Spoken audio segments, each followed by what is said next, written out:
नमस्कार competitors. Today आज आज जो हम आपसे डिस्कशन करने जा रहे हैं वो उत्तर प्रदेश पुलिस के संबंध में है। न्यूमेरिकल एप्टीट्यूड जो यूपीपी जेल वार्डन एग्जाम 2020 में एग्जाम डेट है 20/12/2020। सेकेंड फर्स्ट में जो क्वेश्चन आया है, जो पेपर था उसमें जो भी मैथ के क्वेश्चन पूछे गए हैं उसी पर हम आज डिस्कशन करेंगे। तो ये आज का सेक्शन उत्तर प्रदेश पुलिस 18 फरवरी 2020 2024 में जो एग्जाम होने वाला है उसके लिए बहुत ही इम्पोर्टेंट होने वाला है। और ये सेकेंड मीटिंग का जो पेपर है उसी से में जो प्रश्न आए हुए उन्हीं का सलूशन हम बताएंगे। तो आप इस पर सभी लोग ध्यान से इस वीडियो को देख लें, तो आपको हो सकता है कि एग्जाम में इसके कुछ हूबहू सवाल आपको मिल जाएं, चूंकि पैटर्न एक ही रहता है और उसी से संबंधित हमेशा प्रश्न पूछे जाते हैं। तो आते हम डिस्कशन करते हैं, शुरू करते हैं पहले क्वेश्चन पर। पहला क्वेश्चन जो आपका दिया गया है, पहला क्वेश्चन कहता है यदि समान आयतन के दो लंबवृत्तीय सिलेंडर की यदि समान आयतन के दो लंबवृत्तीय सिलेंडरों की त्रिज्या का अनुपात 3:1 है, तो उनकी ऊंचाई का अनुपात क्या होगा। अब पहला ही क्वेश्चन इसने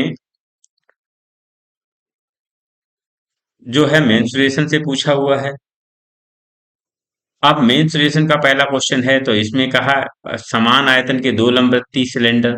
तो सिलेंडर तो आप जानते क्या होता है। सिलेंडर ये आपका होता है, ये सिलेंडर आपका है और इसमें ये जो आपकी यहाँ से ये बीच क्षेत्र कहलाएगी, ये आपकी रेडियस कहलाएगी। और यहाँ से ये बीच की जो ये होती है ये हाइट कहलाती है। और वृत्तीय आधार ये होता है, क्या होता है, वृत्तीय आधार। तो वृत्तीय आधार का क्षेत्रफल होता है पाई आर स्क्वायर। और जो आयतन निकलेगा, तो आयतन जो होगा, बेलन का आयतन जो होता है, बेलन का आयतन होता है वृत्तीय आधार का क्षेत्रफल गुणे ऊंचाई, यानी कि पाई आर स्क्वायर एच। दो बेलनों का अनुपात, यहाँ जिनकी त्रिज्याओं का अनुपात दिया गया है, मान लीजिए R1 अनुपात R2 बराबर 3:1 दिया गया, 3:1 दिया गया है। तो दो सिलेंडर हैं, उनके आयतन बराबर हैं, तो मान लीजिए B1 बराबर B2 हो गया। तो पहले की त्रिज्या R1 बराबर 3 है और R2 बराबर 1 है, तो इनका आयतन हो जाएगा पाई R1 स्क्वायर H1 पाई R2 स्क्वायर H2। अब पाई आर का मान 3, यानी कि R1 का मान 3 का स्क्वायर इंटू H1 ऐसा ही रहेगा, पूछा गया है। पाई R2 का मान 1 का स्क्वायर इंटू H2। अब पाई से पाई कैंसिल हो गया, 3 का वर्ग 9, H1 बराबर 1 का वर्ग 1 H2 हो जाएगा। अब जब आप इसमें करेंगे तो ये आपका हो जाएगा, H2 को इसके नीचे भाग लगाया और 9 को 1 में भाग लगा दीजिएगा, तो ये हो जाएगा H1 अपॉन H2 बराबर 1/9, यानी कि रेशियो आपका निकल के आ जाएगा H1 रेशियो H2 बराबर 1:9। तो आंसर क्या हो गया, आपका आंसर हो जाएगा 1:9। तो 1:9 जो ऑप्शन आपका आया है, तो ये आपका हो गया है ऑप्शन सी, आपका आंसर हो गया है। आते चलते हैं नेक्स्ट क्वेश्चन की तरफ। नेक्स्ट क्वेश्चन कह रहा है के की किस मान के लिए समीकरण प्रणाली के एक्स माइनस वाई बराबर 2। के किस मान के लिए समीकरण प्रणाली के एक्स माइनस वाई बराबर 2 और 6x माइनस 2y बराबर 3 एक अद्वितीय समाधान है। तो ए एक्स प्लस बी वाई बराबर सी और ए एक्स प्लस बी, ये समीकरण दो दिए गए हैं। जब इस तरह के दो समीकरण दिए होते हैं तो आप इसमें मान लीजिए ये दिया गया a x plus b y equal to c, तो ये a1 x1 मान लो, इसे b1 y1 इसे c1 मान लीजिए, तो ये हो जाएगा a2 x2 plus b2 y2 equal to c2। तो इसमें समीकरण बन जाता है a1 upon a2 does not B1/B2। अब अगर हम इनकी तुलना करें, यहां जो हमें इक्वेशन दी गई है वो दी गई है kx minus by equal to 2, पहला। और दूसरा समीकरण दिया गया है 6x minus 2y equal to 3। तो मान लीजिए a1 बराबर तो आपका k हो जाएगा। a1 बराबर k हो जाएगा। तो a1 बराबर k।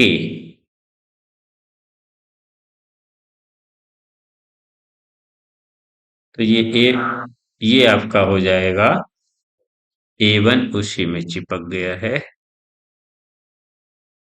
तो ये a1 आपका हो जाएगा k, और p1 बराबर -1 हो जाएगा। इसी तरह से जो ये 6 है, तो यहाँ a2 बराबर 6 हो जाएगा और b2 बराबर -2 हो जाएगा। अब ये सब उठा के मान इस समीकरण में रख दीजिए। इस समीकरण में जब मान रखेंगे तो ये आपका क्या हो जाएगा, a1 का मान है k और a2 का मान है 6। डज नॉट b1 का मान है -1 और b2 का मान है -2, माइनस प्लस हो गया। इससे इसे काट दो, 3 हो गया। तो ये हो जाएगा k/3 डज नॉट 1/1 बच जाएगा। तो k डज नॉट 3, ये आपका आंसर हो जाएगा। k डज नॉट 3 कौन, बी वाला ऑप्शन हो गया। आते हैं नेक्स्ट क्वेश्चन में। यदि एक संख्या की 6/7 की एक तिहाई 28 के बराबर है तो संख्या बताइए। यदि एक संख्या के if 1/3 of 6/7 of number is equal to 28, then number is। Hindi में लिखा है यदि एक संख्या के 1/7 की 6/7, सॉरी 6/7 की एक तिहाई 28 है तो संख्या बताइए। तो मान लीजिए संख्या जो आपकी है वो ये है। तो a का 6/7, की एक तिहाई 1/3 कितनी है, 28 के बराबर है। तो 3 दूनी 6, यानी कि a इंटू 2/7 बराबर 28। अब 2 से ये काट दीजिए तो ये कितना हो जाएगा, 14। तो a/7 equal to 14, cross multiply कर दीजिए। तो a इंटू 1 बराबर 14 इंटू 7, तो a बराबर 98। तो संख्या क्या हो जाएगी, 98। कौन, डी वाला आपका ऑप्शन दिया। नेक्स्ट क्वेश्चन ये है, यदि दो परिमेय संख्याओं का एचसीएफ और एलसीएम समान है तो वे निश्चित रूप से होंगी। दो परिमेय संख्याएं जिनका एचसीएफ क्या है, एचसीएफ और एलसीएम समान हो, तो क्या है, अभाज्य संख्याएं होंगी, सहभाज्य संख्याएं होंगी, संयुक्त संख्याएं होंगी, सम संख्याएं होंगी। परिमेय संख्या, मान लीजिए कोई सम संख्याएं, मैंने दो सम संख्याएं 5 ले ली। सम संख्याएं हैं तो 5 नहीं लेंगे, क्योंकि 5 तो सम में नहीं आता है। जब 5 सम में नहीं आता तो 5 ना लेकर के हमको और संख्याएं लेनी चाहिए।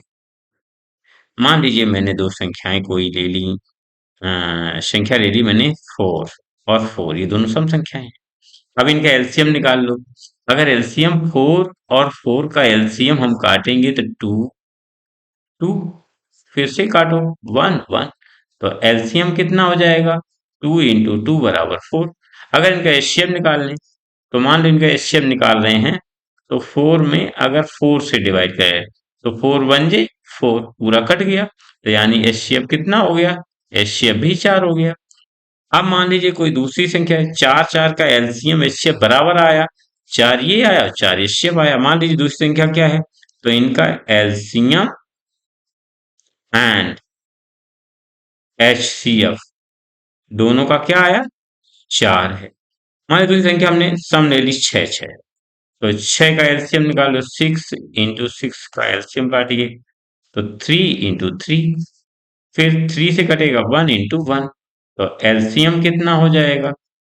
2 × 3 = 6, एलसीएम हो गया। अब इसी तरह मान लो इनका एचसीएफ निकालना हो मुझे, तो 6 में 6 का भाग दे दो, 6 × 6 कट गया पूरा, तो एचसीएफ कितना हो जाएगा? ये भी 6 हो गए।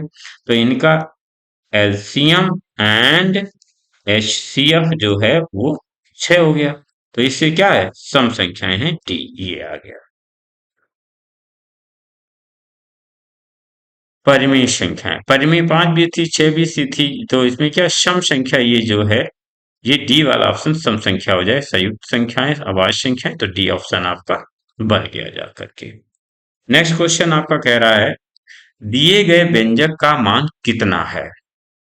अब यहाँ व्यंजक आपको दिया गया है एक, क्या व्यंजक दिया गया है?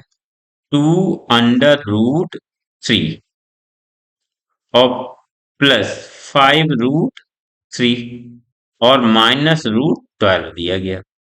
अब 3 में है, ये 3 के रूप में नहीं है, तो इसको 3 के रूप में अगर हम चेंज करें तो ये से 2√3 +5√3 और माइनस इसे लिख सकते हैं 4 × 3।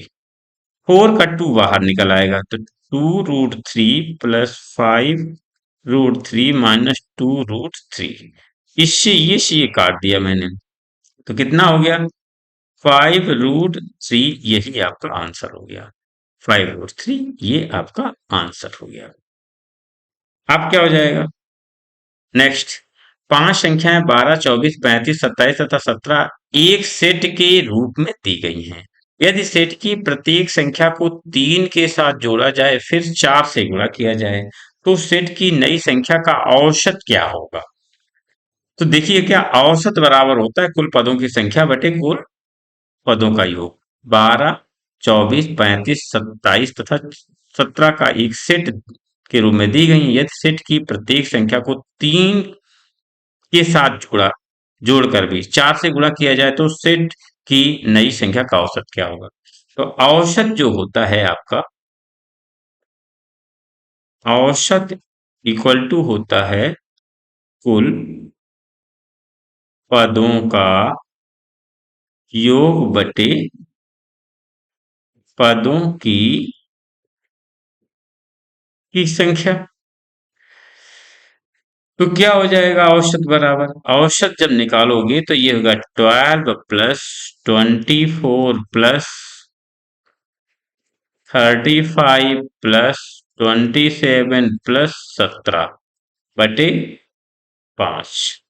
अब इनको जोड़ो तो 7 दूनी 14, 14 5 19, 19 4 23, 2 25 के 5 कैरी 2, 2 1 3, 2 5, 3 8, 2 10, 1 11, यानी 115/5 काट दीजिए, 5 दूनी 10, तो 5 के 15, 23 औसत आ गया। अब इस औसत में कहता है प्रत्येक में 3 जोड़ा जाए, तो इस औसत में 3 जोड़ दीजिए, फिर कहता है 4 से गुणा किया जाए, 3 संख्या प्रत्येक में जोड़ी जाए और फिर 4 से गुणा किया जाए, तो इस औसत में क्या करो? 23 निकला औसत, 23 में आप 3 जोड़ दीजिए, इसके बाद 4 से मल्टीप्लाई कर दीजिए, 23 3 26 गुणे 4, 26 चौक 25 चौको 100, 104, यही आपका आंसर हो गया। तो 104 इसका औसत आपका आ गया। बहुत ही अच्छा क्वेश्चन आया था आपका 2020 सेकेंड मीटिंग का, ये पेपर है जेल वार्डन का। आप क्वेश्चन कह रहा है यदि कोई व्यक्ति 8 किलोमीटर प्रति घंटे की बजाय 12 किलोमीटर प्रति घंटे की गति से चलता है तो वह 54 किलोमीटर अधिक चल सकेगा, उसके द्वारा तय की गई वास्तविक दूरी कितनी थी? सीधे सीधे उसने कहा यदि कोई व्यक्ति 8 किलोमीटर प्रति घंटे की बजाय 12 किलोमीटर प्रति घंटे की गति से चलता है तो 54 किलोमीटर अधिक चल सकेगा, यानी कि समय इसमें बराबर है। और समय बराबर होता क्या है?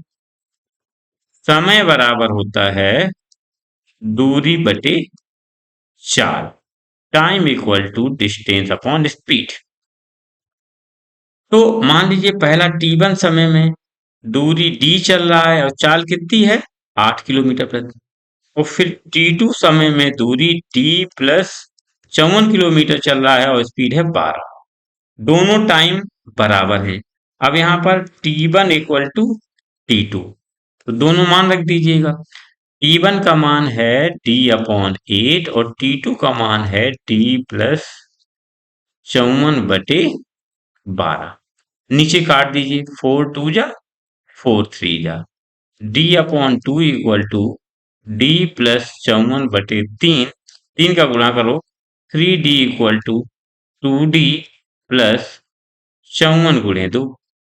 तो इसको इधर लाइए, 3D-2D इक्वल टू 104, 8 हो जाएगा। क्या होगा? 108, 54 दूनी 108 होगा। 108, 54 दूनी 108 हो जाएगा। 54 दूनी 108। अब यहाँ पर D बराबर जो आएगा, 3D में से 2 गया तो 108, यही आपका आंसर हो जाएगा। तो 108 कौन है? डी वाला ऑप्शन आपका हो गया।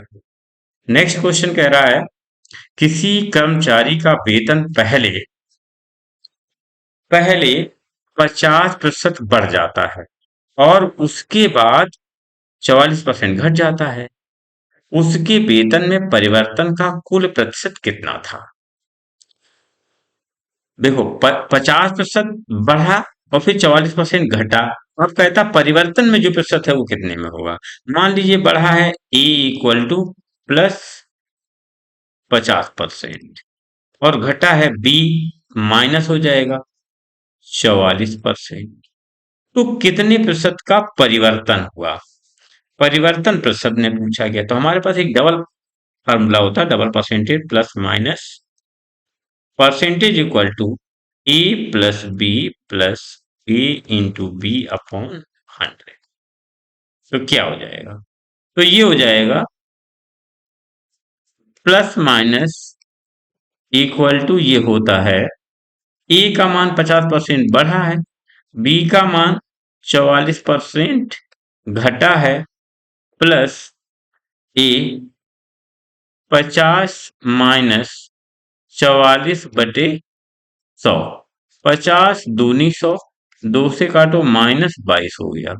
50 में से 44 गए, कितने? 6 बचेंगे और माइनस का 22, तो 22 में से 6 गया, 2 ऊपर चले गए 4, तो कितना बचेगा? माइनस का 16%। अब माइनस है, क्योंकि माइनस क्या दर्शाता है? कमी। तो कितने प्रतिशत की कमी होगी? 16% की कमी होगी। आंसर बी वाला हो गया।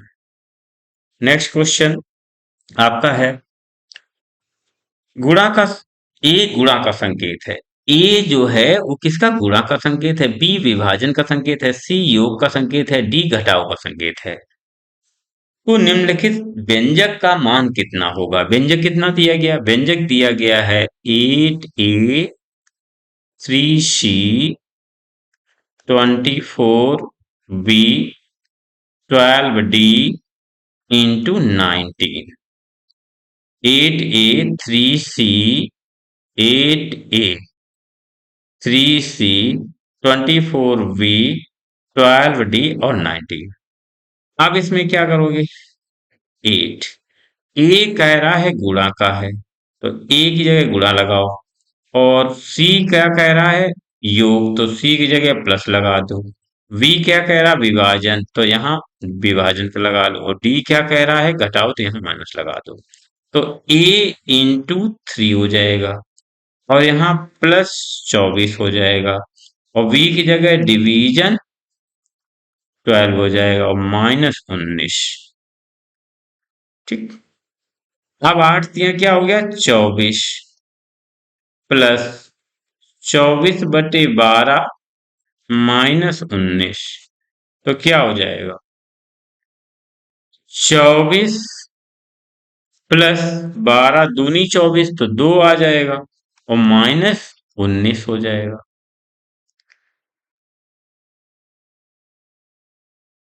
तो अब क्या हो जाएगा?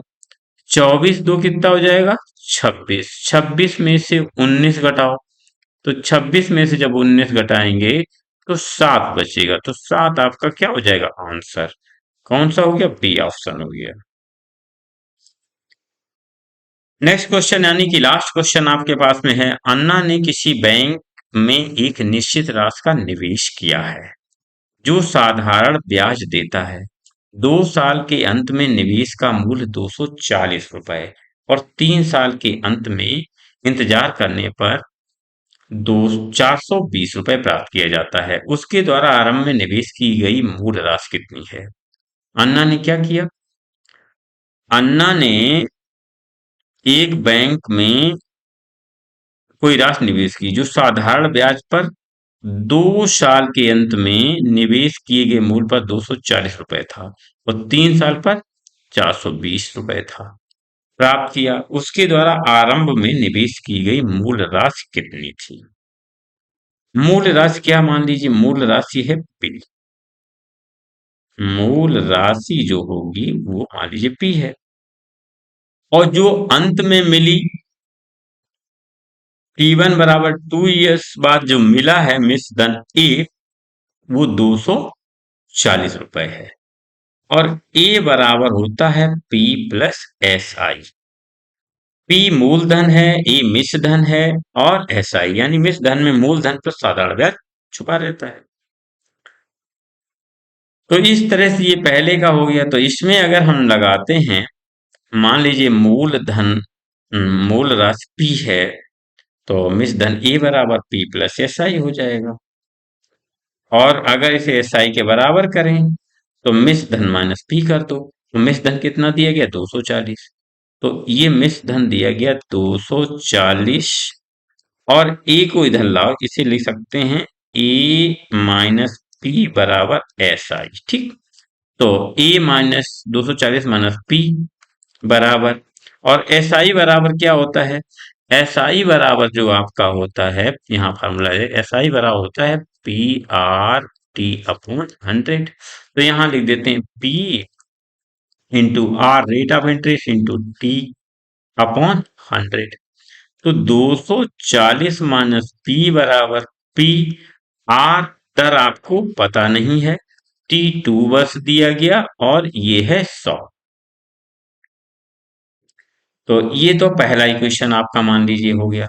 दूसरा इक्वेशन क्या इसी में देख लें अगर हम, तो दूसरे के लिए मान लीजिए जब मूलधन पी यही रहेगा, समय मूलधन मूलधन तो पी यही रहेगा, समय जो T2 है वो कितना हो जाएगा? 3 इयर्स हो जाएगा, और ए बराबर है 420 रुपए। तो 420 रुपए है, तो इसको क्या कर सकते हैं? तो इसमें भी यही फॉर्मूला हम लगा दें, क्या? ए माइनस पी बराबर एस आई। तो ये हो जाएगा 420 माइनस पी बराबर पी आर टी अपॉन 100। तो ये हो जाएगा 420 माइनस पी बराबर पी, आर और टी है 3 अपॉन आपका 100। साधारण ब्याज दर जो है वो स्थिर रहेगी, उसमें तो कोई बदलना नहीं है। तो क्या हो जाएगा समीकरण? ये आपका सेकंड हो गया, ये रहा फर्स्ट। तो फर्स्ट में सेकंड को डिवाइड कर दीजिए, यानी कि 420 माइनस पी अपॉन सेकंड में फर्स्ट को लगा दो, तो ये हो जाएगा 240 माइनस पी, और ये हो जाएगा 3 PRT अपॉन 3 PR। सॉरी, ये टी नहीं होगा क्योंकि टी का मान तो 2 हमने उसमें रख ही रखा है, तो ये 3 हो जाएगा। अब मैं क्या करूं? बटे 100, और इसको हो जाएगा 2 PR अपॉन 100। 100 से 100 कट गया, PR से PR काट दो। ठीक है, PR से PR कट गया, तो बचा कितना आपका? बचा है आपका 420 minus P upon 240 minus P बराबर 3/2। 2 का इधर गुणा करो, 3 का इधर करो, तो 42 यहाँ पर लगा देते हैं। तो ये हो जाएगा 42 में 3, तो 42 दूनी कितना हो जाएगा? 84, यानी 840 -2p बराबर 3 का इधर कर दीजिए। 24 तियां 72, 720 -3p। 3p इधर लाइए, इसको आप इधर ले जाइएगा, तो ये हो जाएगा p बचेगा प्लस का ये माइनस, और 720 में से 840 उधर जाएगा, तो ये कितना हो जाएगा, इसको उधर, तो ये बचेगा -120। अब कोई मूलधन माइनस में तो होगा नहीं, तो माइनस चिन्ह आप रिमूव कर दीजिए, यानी p बराबर 120 रुपए मूलधन था। दी गई मूल राशि जो थी वो 120 रुपए थी। ये आपका क्वेश्चन था। तो ये था आज आपका जेल वार्डन 2020 सेकेंड मीटिंग का क्वेश्चन पेपर, जिसमें मैथ के क्वेश्चन 10 ये आए थे एप्टीट्यूड मैथ के, जिनका सलूशन ये आपके लिए है। तो आपको वीडियो कैसा लगा है, आप मुझे कमेंट्स करके अवश्य बताएं, और हमारे वीडियो को अपने ग्रुप में अगर अच्छा लगा हो तो शेयर अवश्य करें, और लाइक करके हमारे मनोबल को अवश्य बढ़ाएं। धन्यवाद।